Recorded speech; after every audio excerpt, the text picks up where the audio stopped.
Custom Italian loafers don't belong in a crimson puddle on a gritty ER floor at 3 in the morning. Most nurses would freeze when an armed stranger drags a dying man through the double doors. Madeline didn't.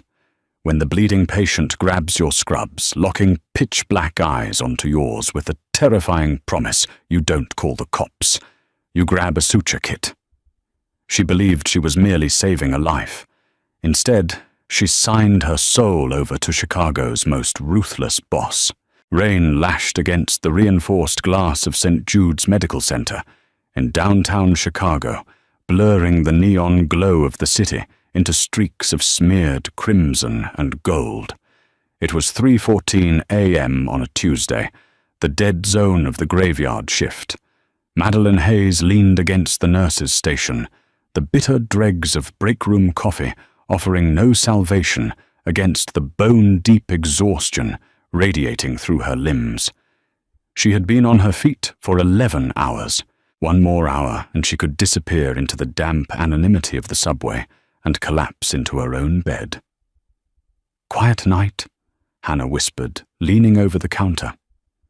Hannah, another RN, was tapping her pen against a clipboard, her eyes fighting a losing battle against sleep. "Don't say the Q word," Madeline scolded, gently rubbing her temples. "You know the rules of the ER. The universe is always listening." As if on cue, the heavy double doors of the ambulance bay burst open, but there were no paramedics. There were no sirens. There was only the harsh screech of tires outside and the violent entry of 2 men in soaked dark suits, dragging a third between them. The man in the middle was a dead weight, his chin resting on his chest, a heavy wool overcoat draped over his shoulders. The overcoat was black, but in the harsh, fluorescent lighting, Madeline could see it was sodden with something thick, dark, and glistening. "Hey, you can't just barge in here without—" Hannah started stepping forward. One of the men, a towering wall of muscle with a jagged scar cutting through his left eyebrow, pulled a matte black Glock 19 from his waistband and aimed it directly at Hannah's chest. The metallic click of the safety disengaging echoed like a gunshot in the silent triage area. Not a single word, no alarms, no cops. The man growled his voice, a gravelly, terrifying rumble. "You fix him. Now." Hannah froze, the color draining from her face. The security guard, an elderly man named Frank, who was weeks away from retirement, was asleep in his booth down the hall. They were entirely alone. Madeline's training kicked in, overriding the primal spike of terror in her chest. She stepped out from behind the station, raising her hands, slowly palms open. "Put the gun away," she said, her voice remarkably steady. "If you shoot her, nobody is left to save your friend. Bring him into trauma room 4. Now." The men didn't hesitate. They hauled the bleeding man into the isolated trauma room at the far end of the hall. Madeline hit the button with her elbow to close the heavy door behind them, sealing them off from the rest of the ER. She spun around to the supply cart, snapping on a pair of blue nitrile gloves. "Get him on the table and get that coat off him," Madeline ordered, stepping up to the gurney. As the men stripped the ruined overcoat and a shredded Brioni suit jacket away, Madeline finally got a look at the patient. He was young, maybe early 30s, with sharp, aristocratic features, a hard jawline, and thick, dark hair plastered to his forehead with sweat and rain. But it was his eyes that caught her off guard. They fluttered open, revealing a piercing, fathomless obsidian. Even bleeding to death, there was a terrifying authority in his gaze. He wasn't a victim. He was a predator, temporarily inconvenienced. "Where is he hit?" Madeline demanded, grabbing heavy trauma shears. She didn't wait for an answer, cutting through the expensive blood-soaked dress shirt. "2 in the chest, 1 in the side," the scarred man barked. "Drive-by on whacker. Ambush." Madeline wiped away the massive volume of blood with a towel to assess the damage. 2 entry wounds in the right upper quadrant of his chest. No exit wounds. His breathing was shallow, rapid, and accompanied by a sickening, gurgling sound. His lips were tinged blue. Tension pneumothorax, Madeline's mind, supplied clinically. His lung had collapsed, and trapped air was crushing his heart. "He needs a doctor," Madeline said, turning to the cabinet. "I have to page the attending—" A bloody hand shot out, wrapping around Madeline's wrist with a grip like a steel vice. She gasped, looking down. The patient was staring up at her, his chest heaving violently. "No! Doctors!" He choked out blood, speckling his lips. "No records." "You are dying," Madeline said, trying to pull her arm away, but his grip was unnatural for a man losing so much blood. "Your lung has collapsed. Your heart is being pushed out of place. If I don't decompress your chest right now, you will be dead in 3 minutes. Then you do it." He wheezed, his eyes burning into hers. "Save me, and I owe you." "Do what he says," the second man hissed, stepping closer, his hand resting on his weapon. Madeline looked at the gun, then down at the dying man. She was a nurse, not a surgeon.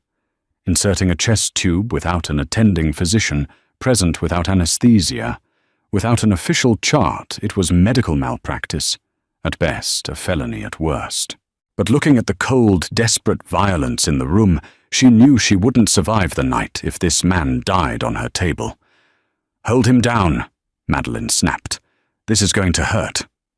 She grabbed a 14-gauge needle and a betadine swab. She wiped a wide swath across the right side of his chest, locating the second intercostal space. She didn't hesitate. She drove the needle deep into the chest cavity. A sharp hiss of trapped air escaped, followed immediately by a rush of dark blood. The patient arched his back, a guttural groan tearing from his throat, but the men held him pinned. Almost instantly, the alarming blue tint left his lips, and his breathing deepened. "I need to place a chest tube to drain the blood," Madeline said, her heart hammering violently against her ribs. She moved with frantic precision, setting up a sterile field, injecting a localized lidocaine numbing agent, and making a small incision with a scalpel. She guided the plastic tube into his chest, securing it to a drainage canister. Within seconds, thick crimson fluid began filling the plastic container. She then moved to the gunshot wounds, cleaning the edges, packing them with hemostatic gauze to stop the bleeding, and applying heavy pressure dressings. He needed surgery to remove the bullets, but she had stabilized him. He wasn't going to die in the next 10 minutes. She stepped back, ripping off her blood-soaked gloves, her chest heaving as if she had run a marathon. The patient turned his head slightly, his dark eyes locking onto hers once more. The feral intensity in them hadn't faded. "What's your name?" he asked, his voice a raw whisper. "Madeline," she replied, her voice trembling slightly. "Madeline," he repeated, tasting the syllables as if memorizing them. "I am Roman. Remember that." Before she could process the interaction, the scarred man stepped forward, tossing a heavy brick-like object onto the metal counter. It landed with a dull thud. It was a stack of $100 bills, easily $20,000 bound in rubber bands. "Clean this up. Erase the security footage," the scarred man ordered. The two men lifted Roman off the table, supporting his weight. Roman didn't take his eyes off Madeline as they dragged him out the back service exit, disappearing into the torrential rain as quickly as they had arrived.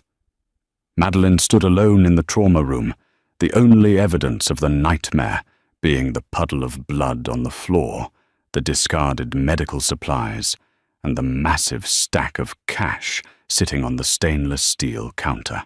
She had just saved a ghost, and she had a sickening feeling that ghosts always came back to haunt you. A week passed, thick with an underlying current of paranoia. Every time the ER doors opened, Madeline's pulse spiked. Every time a black SUV drove past her apartment window, she held her breath. But Roman never returned. The hospital administration noticed the missing chest tube and trauma supplies, but chalked it up to an inventory error by the chaotic night shift.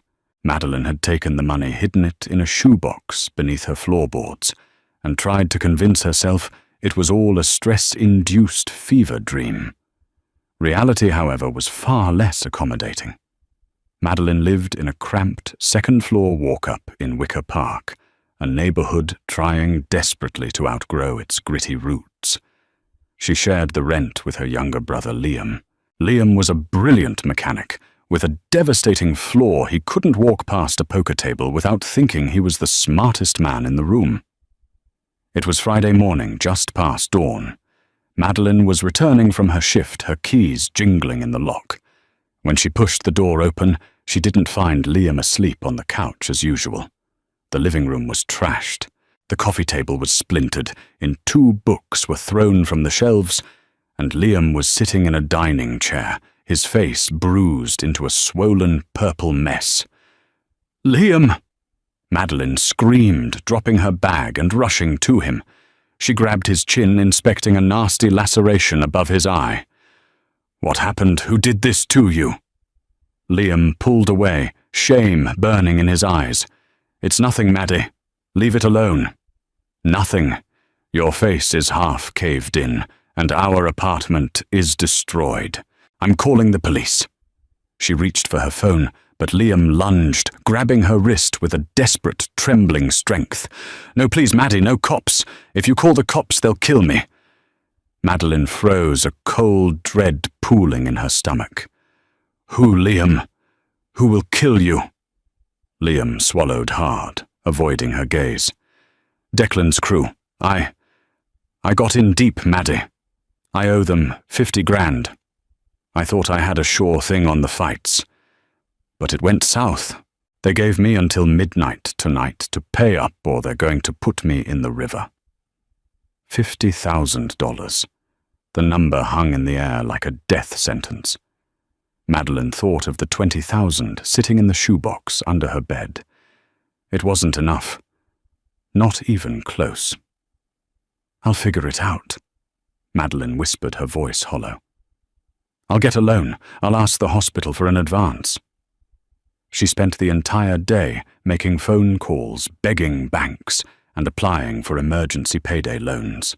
By 8 p.m., she had secured an extra $5,000, leaving her $25,000 short. Despair threatened to drown her. She paced the living room, staring at the clock ticking closer to midnight. At 9:30 p.m., a heavy rhythmic knock echoed through the apartment. Liam flinched, curling into a ball on the couch. Madeline's blood ran cold. She walked to the door, her legs feeling like lead. She looked through the peephole.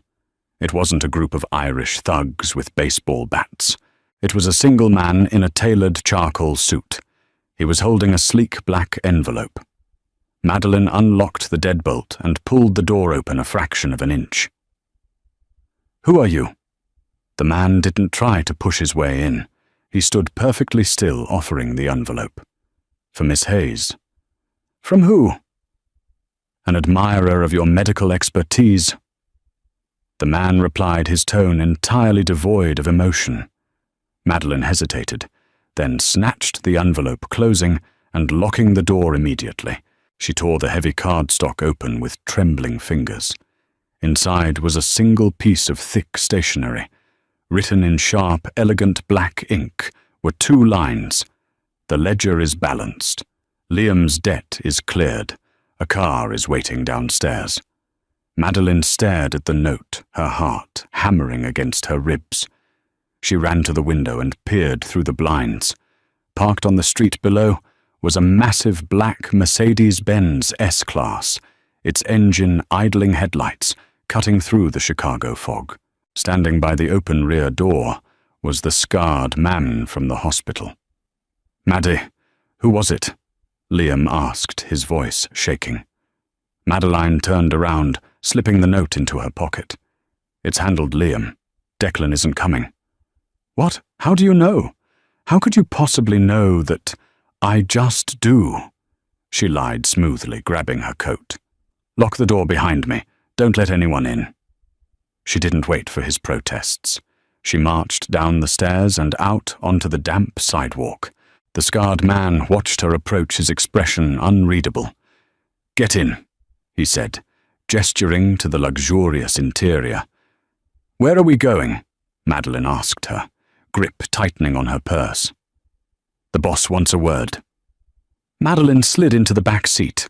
The leather was buttery soft, the interior smelling faintly of cedar and expensive cologne. The tinted windows plunged her into darkness as the heavy door slammed shut. The car smoothly pulled away from the curb, gliding through the city streets like a phantom. They drove for 20 minutes, leaving the gentrified hipster enclaves and entering the heart of the Gold Coast. The car pulled into a private underground parking garage beneath a massive glittering high-rise. The scarred man escorted her to a private elevator, swiping a keycard. The doors silently closed, and the elevator shot upward without a single button being pressed.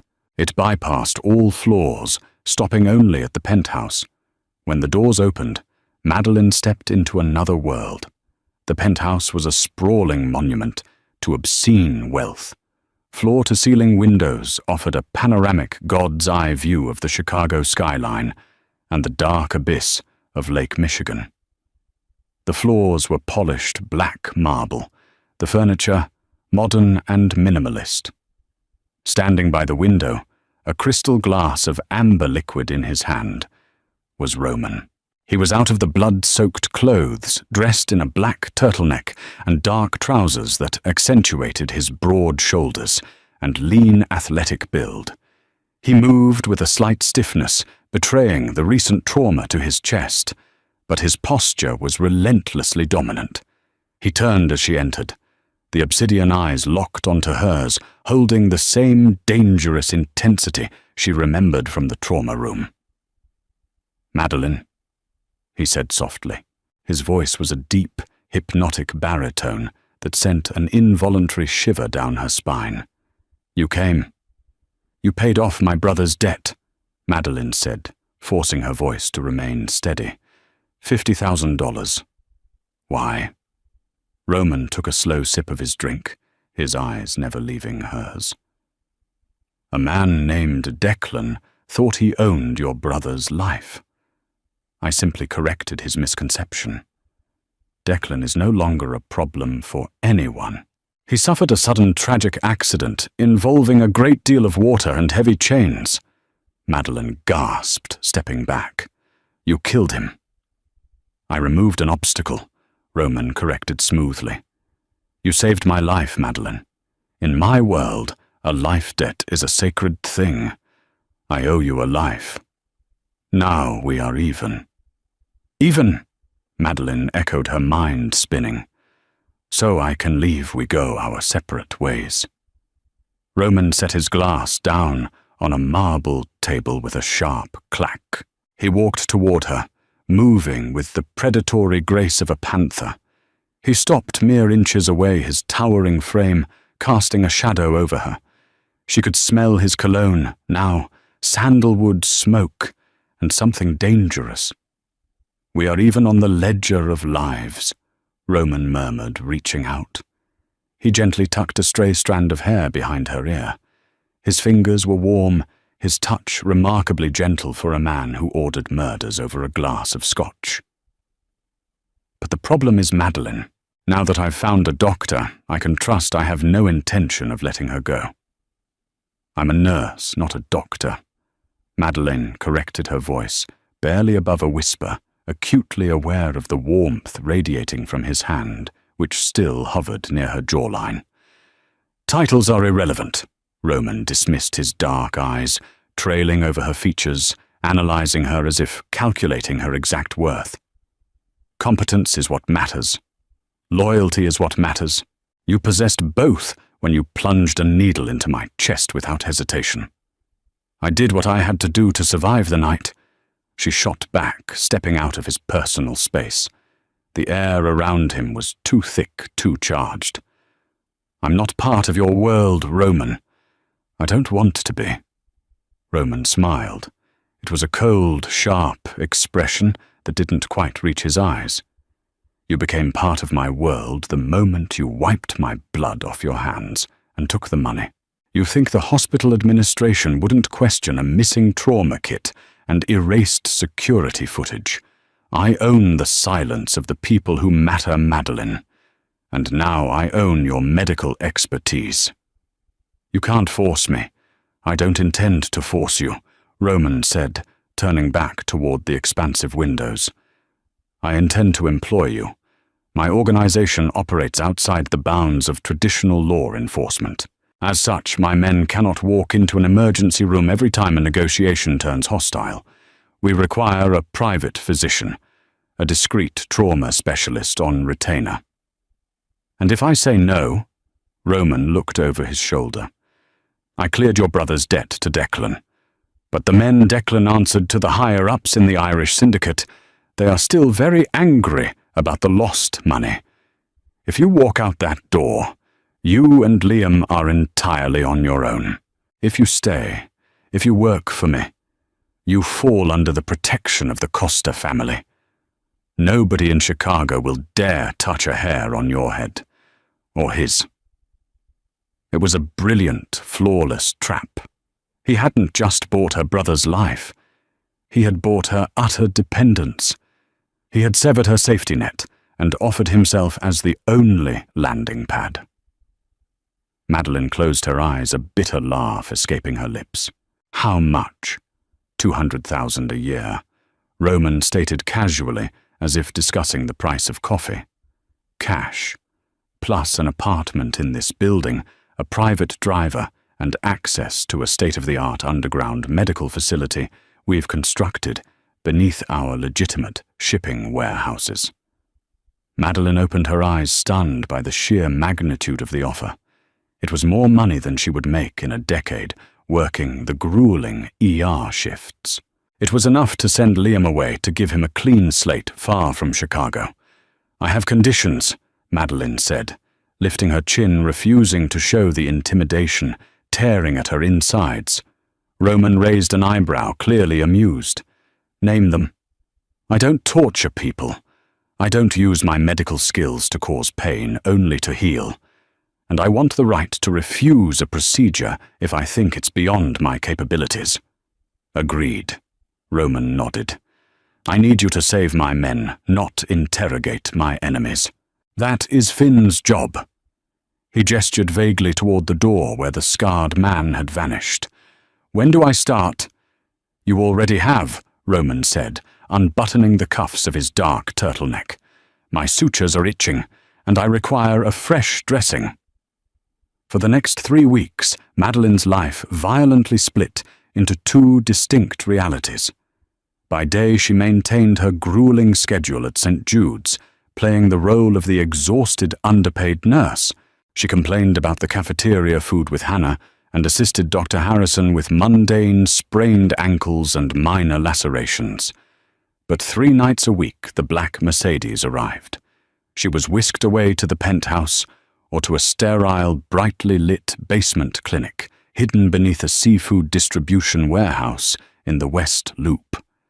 There she became the angel of the underworld. She removed bullets from the legs of hardened enforcers, stitched up knife wounds on stoic smugglers, and meticulously cared for Roman's healing chest. It was during these private sessions with Roman that the lines began to dangerously blur. It was late on a Thursday night. Madeline was in the master suite of the penthouse, the room bathed in the soft glow of a single brass lamp. Roman was sitting on the edge of the king-sized bed, his shirt off, exposing a torso, corded with heavy sculpted muscle and a canvas of faded violent scars. Madeline stood between his knees, leaning close to inspect the healing entry wounds. The proximity was overwhelming. She could feel the steady, powerful rhythm of his breathing against her hands. The tissue is granulating perfectly, Madeline murmured, using a pair of sterile tweezers to carefully remove the remaining stitches. No signs of infection. You heal fast. I've had a lot of practice, Roman replied. His voice was low, vibrating through his chest and into her fingertips. Madeline snipped a thread. "How many times have you been shot?" "Including this one." "For Delia," Roman answered casually. "Knifed twice, hit with a pipe wrench once when I was 17. Madeline paused, looking up at him. His face was only inches from hers. The ruthless mob boss was gone, replaced momentarily by a quiet, intense man who looked at her as if she were the only puzzle he couldn't solve. "Why do you do it?" Madeline asked, surprising herself with the intimate question. "You're intelligent. You're rich. You could run a legitimate corporation. Why choose a life where you bleed out in an alleyway?" Roman's eyes darkened, but not with anger. "I didn't choose it, Madeline. I inherited it. My father built this empire on blood and fear. When he died, the wolves circled. If I hadn't taken the throne and become exactly what they feared, they would have slaughtered my entire family. You don't walk away from the syndicate. You conquer it, or it buries you." He reached up his large, calloused hand, wrapping around her wrist, halting her movements. He didn't squeeze. It was a gentle anchoring. "You see the violence," Roman said softly, his thumb lightly tracing the delicate veins of her inner wrist. "But you don't see the order. I keep this city from tearing itself apart in a gang war. I am a necessary evil." "There is no such thing as a necessary evil." Madeline counted her breath, catching in her throat, as his thumb continued its mesmerizing, slow circles. "There are just choices." Roman leaned in, his gaze dropping to her lips. The air in the room grew instantly heavy, charged with an undeniable electric tension that had been building since the night she shoved a needle into his chest. "Perhaps," Roman whispered, his face so close she could feel the heat of his breath. "But you chose to save me. What does that make you?" Before Madeline could answer, before the dangerous gravity pulling them together could close the final gap, the heavy mahogany doors of the master suite blew open. Finn stood in the doorway, his usual stoic demeanor shattered. He was covered in brick dust and holding a submachine gun. "Boss!" Finn barked, his eyes darting frantically. "We've got a breach. The Rossi family just hit the lobby. They took out the doorman. They are coming up the elevators right now."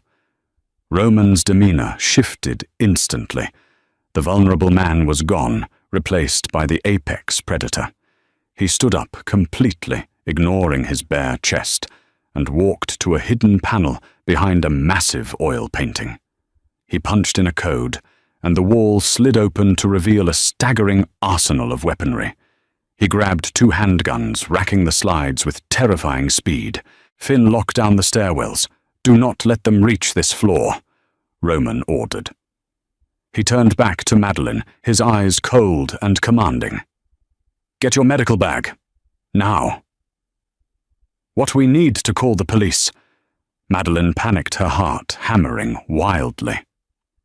"The police are paid by the Rosses in this precinct," Roman snapped, grabbing her arm and pulling her toward the back of the suite. "We are going to the panic room. If Finn and the boys can't hold them off, there's going to be a bloodbath." He dragged her into a massive walk-in closet, shoving aside a row of bespoke suits to reveal a heavy steel door.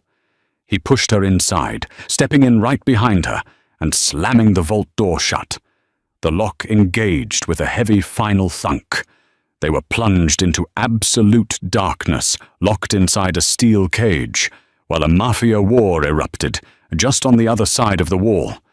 Darkness swallowed them whole the second the heavy steel bolts slammed into place.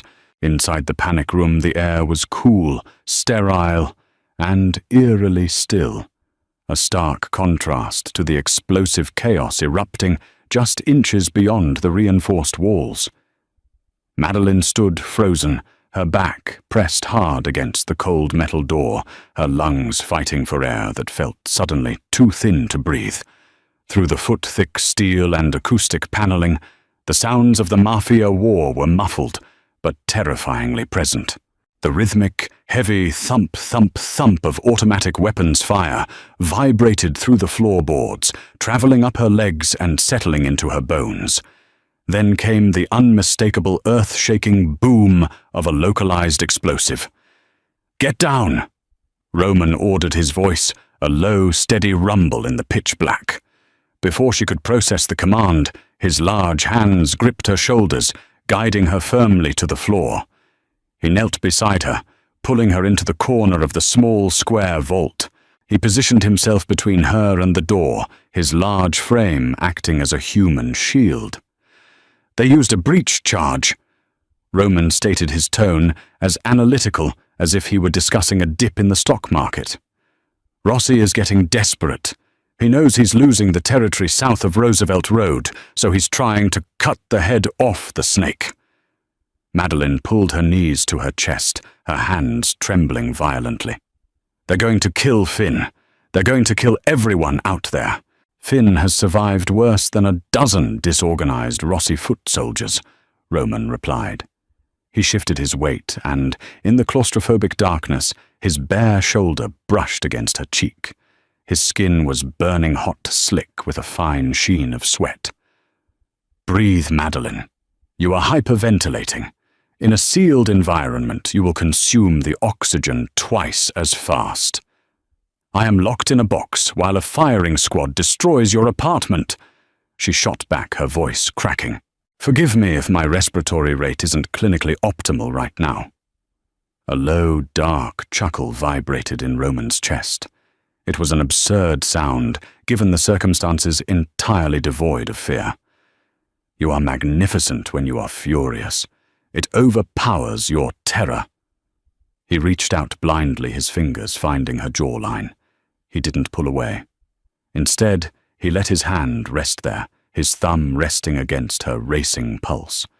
The physical contact was an anchor in the chaotic void. "Why are they attacking you tonight?" Madeline asked desperately, needing to keep him talking, needing to drown out the muffled screams and gunfire bleeding through the steel. "A shipment," Roman answered smoothly, his thumb slowly stroking her skin. "Medical supplies, ironically enough. High-end pharmaceuticals rerouted from a McKesson distribution center in the Midwest. Rossi wanted the cargo to supply his own underground clinics. I intercepted it." He took offense. "You started a war over stolen antibiotics and painkillers." "I started a war over respect." Roman corrected his voice, hardening into cold steel. "If you allow a dog to steal scraps from your table, eventually he will try to eat off your plate. Lorenzo Rossi is a dog. He just forgot who owns the house." The shooting outside abruptly stopped. The sudden silence was infinitely more terrifying than the gunfire. It hung in the air like a guillotine waiting to drop. Madeline held her breath. Did Finn win? Or were the Rosses currently setting up a shape charge to blow the vault door off its hinges? 3 heavy metallic knocks echoed against the door. Knock. Pause. Knock, knock. Roman exhaled a long breath, his hand dropping from her face. "That's the all clear." He stood up in the dark, his movements fluid and unhurried. The heavy clack of the internal deadbolts disengaging echoed loudly. Roman pushed the heavy vault door open, and the acrid, choking stench of cordite, pulverized drywall and copper instantly flooded the cramped space. Madeline stumbled out of the closet, coughing into her sleeve. When her eyes adjusted to the emergency backup lighting her stomach, violently, the immaculate penthouse was a slaughterhouse. The panoramic floor-to-ceiling windows overlooking Lakeshore Drive had been entirely blown out, allowing the howling Chicago wind to tear through the room, whipping the shredded curtains like frantic ghosts. The black marble floors were covered in bullet casings, shattered glass, and thick, spreading pools of crimson. 3 men in tactical gear lay dead across the living room, their bodies contorted in unnatural angles. Sitting on the ruined remains of a white leather sofa was Finn. He was reloading a magazine into his Glock, his movements mechanical. His left arm hung limply at his side, his suit jacket soaked in dark blood. A massive laceration tore across his cheek, barely missing his eye. "Status!" Roman barked, stepping over a body without a second glance. 6 tangos breached the floor. Finn grunted, spitting a mouthful of bloody saliva onto the ruined floor. 6 dead. We lost 2 of our guys in the lobby. The rest of the Rossi crew fled when the sirens started. Cops are 2 minutes out. Have the cleaners scrub the lobby. Pay the precinct captain double his usual rate to keep the patrol cars off this block for the next hour. Roman commanded, already moving toward a heavy mahogany desk that had miraculously survived the crossfire. We are moving operations to the West Loop compound. Boss. Finn groaned, his face turning an ashen grey. He dropped the magazine his right hand, clutching his left shoulder. I think they caught an artery. Madeline's paralysis broke. She wasn't a hostage anymore. She was a trauma nurse. She sprinted across the ruined room, sliding to her knees in front of Finn. She ripped open her medical bag, which she had dragged into the vault with her. "Get his jacket off," she ordered Roman, snapping on a pair of nitrile gloves. Roman didn't hesitate. He knelt beside his enforcer, gripping the ruined fabric of the suit jacket and tearing it away from Finn's shoulder with brute strength. Dark, pulsing arterial blood was spurting from a deep gunshot wound near the clavicle. Subclavian artery. Madeline muttered panic, threatening to choke her. She grabbed a thick wad of hemostatic gauze and jammed her fingers directly into the wound cavity, pressing down with all her body weight to pinch the severed artery against Finn's collarbone. Finn roared in agony, his back arching off the sofa. "Hold him!" Madeline screamed. Roman pinned Finn's legs and uninjured arm to the sofa, his face an emotionless mask. "Hold on, brother," Roman muttered. "I need a clamp and a suture kit right now." Madeline instructed, her hands slick and slipping. "Roman, reach into the second pouch of my bag. Hand me the Kelly forceps." For the next 20 minutes, amidst the howling wind and the smell of death, Madeline performed battlefield surgery on a mob hitman. She managed to clamp the bleeding vessel tie off the rupture with heavy silk sutures and pack the wound tightly. When she finally sat back, her scrubs were ruined, her arms coated to the elbows in Finn's blood. Finn was unconscious, but his pulse was steady. Roman stood up, wiping his bloody hands on a towel he had pulled from the bathroom. He looked down at Madeline, his obsidian eyes burning with a terrifying mixture of gratitude and possessive hunger. "You saved him," Roman said softly. Madeline looked around the destroyed penthouse, at the bodies, the blood, and the monster standing before her. "I can't do this, Roman," she whispered, her voice breaking. "I can't live in a war zone. I want out." Roman walked slowly toward her, his bare feet crunching on the broken glass. He knelt before her, entirely ignoring the gore surrounding them. He reached out his bloody hands, framing her face, forcing her to look into his dark, relentless eyes. "There is no out, Madeline," he stated, his voice a dark vow. "Lorenzo Rossi's men saw you. They saw a woman with me in the penthouse. By tomorrow morning, they will know exactly who you are. They will know you are the one keeping my men alive." He leaned in his forehead, resting against hers. "You are mine now, and I protect what is mine." Paranoia was a living, breathing creature. It sat heavy on Madeline's chest, wrapping its suffocating fingers around her throat. 3 days had passed since the bloodbath at the penthouse. Roman had relocated her and Liam to a highly secured, anonymous high-rise in the South Loop. Liam was furious, utterly oblivious to the Mafia war, believing they were hiding from his old bookies. Madeline had insisted on returning to work at St. Jude's. She needed the illusion of normalcy, the sterile, predictable chaos of the ER, to keep her from losing her mind. Roman had violently opposed the idea, but she had threatened to stop treating his men. They had reached a tense compromise. She could work, but 2 of his undercover enforcers would be stationed in the hospital waiting room at all times. It was 4 p.m. on a dreary Thursday afternoon. The ER was swamped with the usual influx of rush-hour car accidents and flu symptoms. Madeline was charting medications at the nurse's station, trying to ignore the crushing exhaustion behind her eyes. "Hey, Maddie," Hannah said, sliding into the chair beside her, a fresh cup of coffee in her hand. "Did you piss off a bill collector or something?" Madeline's pen froze on the clipboard. The blood drained from her face. "What do you mean?" Hannah took a sip of her coffee, oblivious to Madeline's terror. "Some guy was asking about you by the ambulance bays. Slicked back hair, wearing a cheap suit. He was asking Frank, the security guard, what shift you usually worked, what kind of car you drove. Frank told him to get lost, but the guy gave me the creeps. Looked like a loan shark. Rossi's men. They hadn't just identified her. They had found her workplace." Madeline stood up so fast her chair crashed to the linoleum floor. "Where is he? Is he still out there?"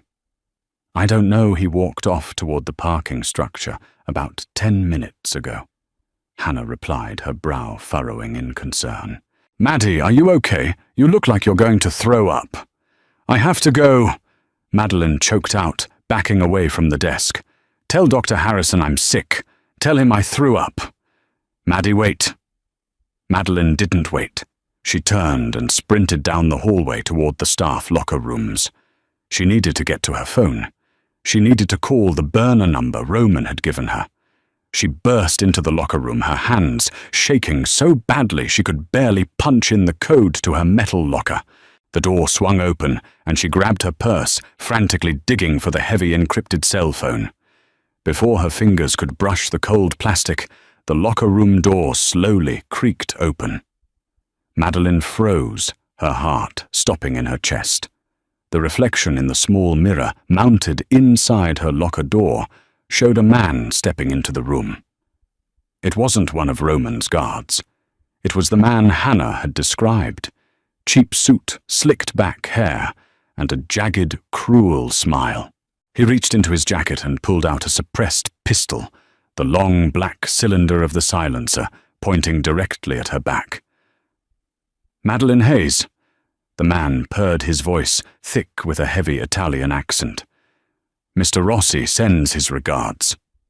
Adrenaline sharp and freezing cold flooded her system. Madeline didn't think. She reacted. She grabbed the heavy metal fire extinguisher mounted on the wall directly next to her locker. With a feral scream, she spun around, hurling the heavy red cylinder with all her strength. The extinguisher slammed into the hitman's chest just as he pulled the trigger.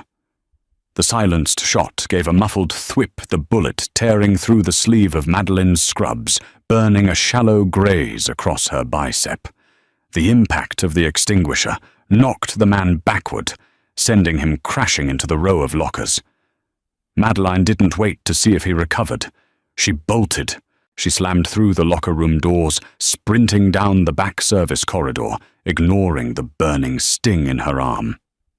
Code blue, code silver. She screamed at the top of her lungs, trying to trigger a hospital-wide lockdown. She rounded the corner toward the loading docks, desperate to reach the crowded streets, but she slammed face-first into a solid wall of muscle. Strong arms wrapped around her, pinning her flailing limbs.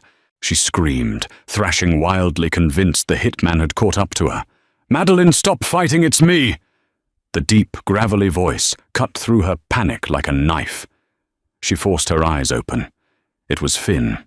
He was wearing civilian clothes, a heavy winter coat hiding the bandages on his shoulder, his eyes wide with alarm. "Finn!" she gasped, collapsing against his chest, her legs giving out entirely. "A man. In the locker room. He has a gun." Finn didn't ask questions. He shoved her behind him, his own weapon already drawn, and leveled down the corridor. "Go to the loading dock. A black SUV is waiting. Get in and stay down. Move. Madeline ran. She hit the double doors of the loading dock, bursting out into the freezing Chicago air. A massive black Cadillac Escalade was idling aggressively, the side door already open. She dove into the back seat, scrambling across the leather, just as the vehicle's tires squealed, pulling away before she could even close the door. "Drive, get us out of here!" a voice roared from the front passenger seat. Madeline looked up, gasping for air. Sitting in the front, twisted around to look at her, was Roman. His face was a mask of absolute, unadulterated fury. The Escalade tore through the streets, blowing past red lights and weaving through rush-hour traffic with terrifying precision. Roman climbed over the center console, ignoring the violent swerves of the vehicle, and dropped into the back seat beside her. He grabbed her arm, his eyes instantly zeroing in on the blood soaking the ripped sleeve of her scrubs. "You're hit!" He snarled, the sound entirely inhuman. It was the growl of a predator watching its mate bleed.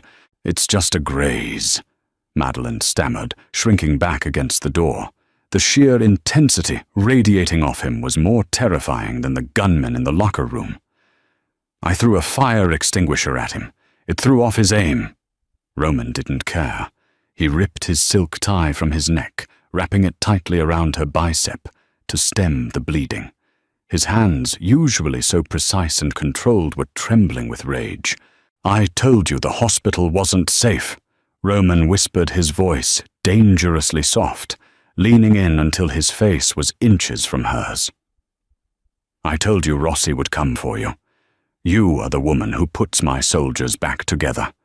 To him, you are a high-value military target." "I didn't think they would actually attack a hospital in broad daylight," Madeline cried, tears of pure shock finally spilling over her eyelashes. "There are no rules left, Madeline," Roman said, gently wiping a tear from her cheek with his thumb. The tenderness of the gesture was entirely at odds with the violence in his eyes. "Rossi crossed a line today. He targeted a civilian. He targeted my civilian." He reached out, pulling her firmly against his chest. Madeline was too exhausted, too traumatized to fight it. She buried her face in the warm, solid expanse of his chest, surrounded by the smell of sandalwood and gunpowder. "What happens now?" she whispered against his shirt. "Now." Roman stated, his arms tightening around her in an iron grip. "You never set foot in a public hospital again. You belong to the Costa family. We are taking you to the compound. And tonight I am going to burn Lorenzo Rossi's empire to the ground." The Escalade sped down the highway, leaving the world Madeline knew far behind. She was no longer a nurse saving lives in the OR. She had been dragged down into the darkness, tethered to the most dangerous man in Chicago. And God help her, as she listened to the steady, powerful beating of Roman's heart, she realized she didn't want to let go. Concrete walls over 3 feet thick formed the subterranean shell of the Costa family compound. Hidden entirely beneath a sprawling, legitimate logistics company in the West Loop, the bunker was a marvel of paranoid architecture. Heavily armed men in tactical gear patrolled the windowless corridors, their faces grim and professional. Madeline was escorted past biometric scanners and heavy blast doors, her blood-stained scrubs clinging to her trembling frame. She was led into a luxurious living quarters deep within the facility, a gilded cage illuminated by soft, artificial daylight panels. The heavy metal door clicked shut behind her, sealing her inside with a terrifying finality.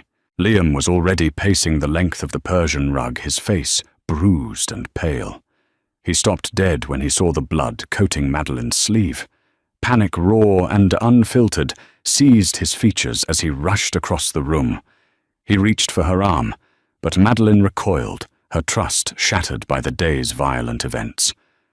"Maddie, what happened?" Liam demanded, his voice cracking with hysteria.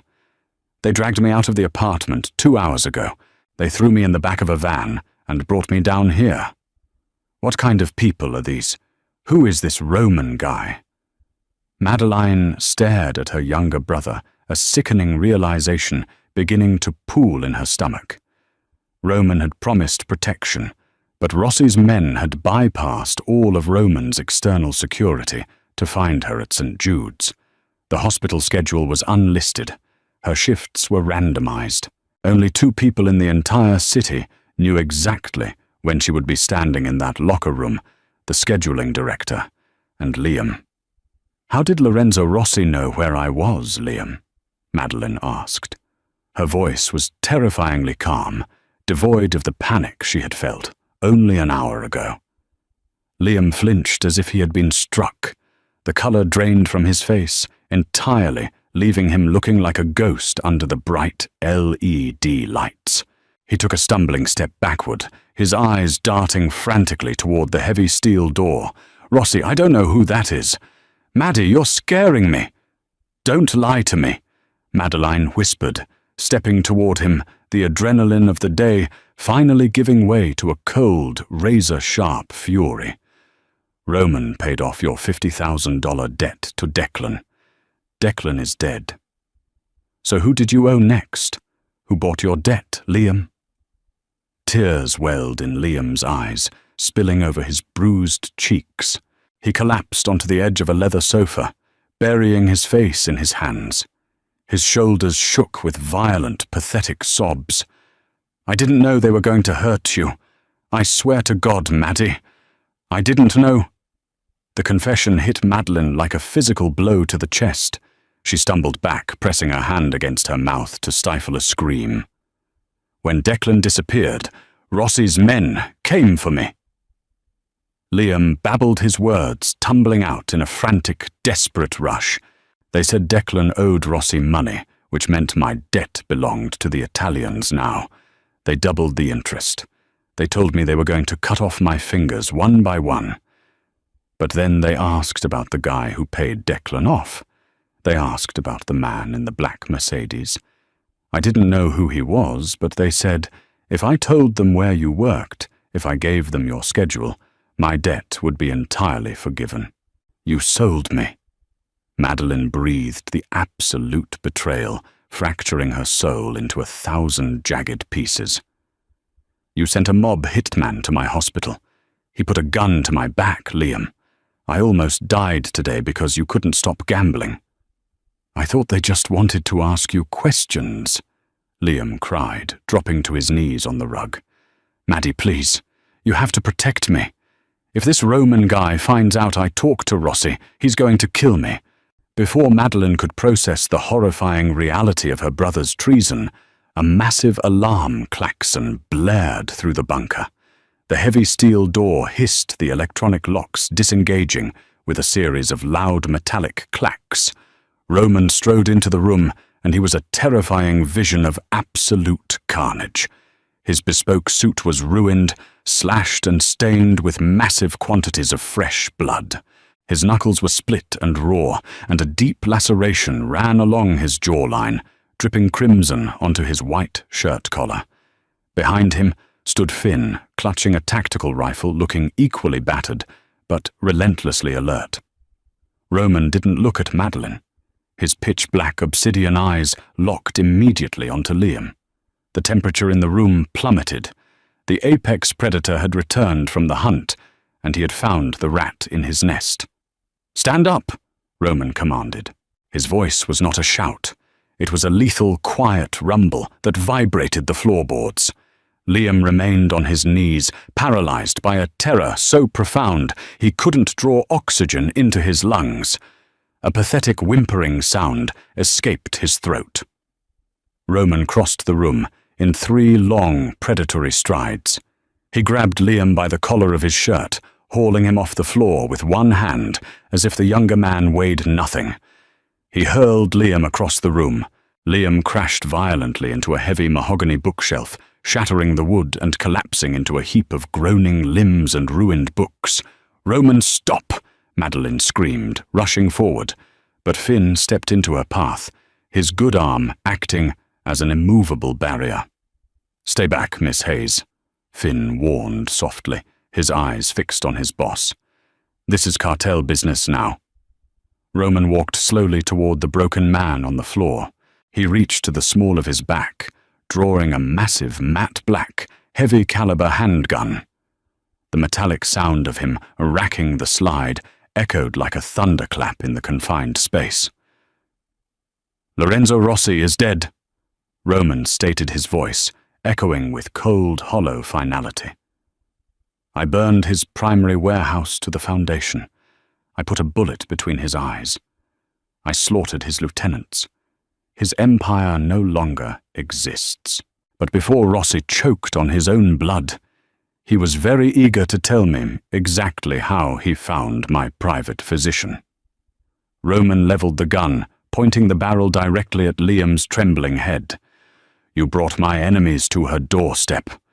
Roman growled, the fury radiating off him so intensely it felt like physical heat.